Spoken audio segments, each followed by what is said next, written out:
ប្រាជ័យចរន្តដងលើកនេះបុត្រសីហាចាប់ដៃរៀមច្បងហេងបុលៀផលិតចម្រៀងរួមគ្នា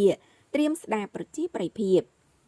ចាថ្មីនេះស្របពេលម្ចាស់ពាន The Voice Cambodia រដូវកាលទី1លោកបុត្រសីហាវិលមកកាន់វិស័យចម្រៀងជាថ្មីអ្វីកំពុងធ្វើឲ្យមហាជនអ្នកគាំទ្រទុកការចាប់អារម្មណ៍ខ្លាំងចាគណៈបានដឹងថាលោកកំពុងត្រៀមចេញបទចម្រៀងថ្មីជាពិសេសទទួលបានឱកាសចាប់ដៃចេញចម្រៀងរួមគ្នាជាមួយរៀមច្បងល្បីឈ្មោះចាគឺលោកហេងបុលៀទៀតផង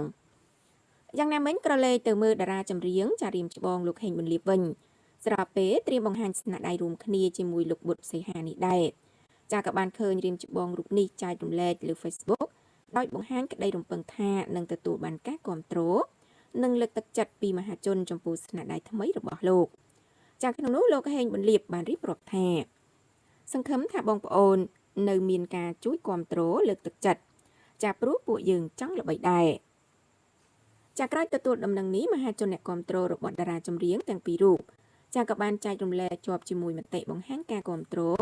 ដែលរងចាំមើលស្នាដៃថ្មីរួមគ្នាជាលើកដំបូងរបស់អ្នកទាំងពីរ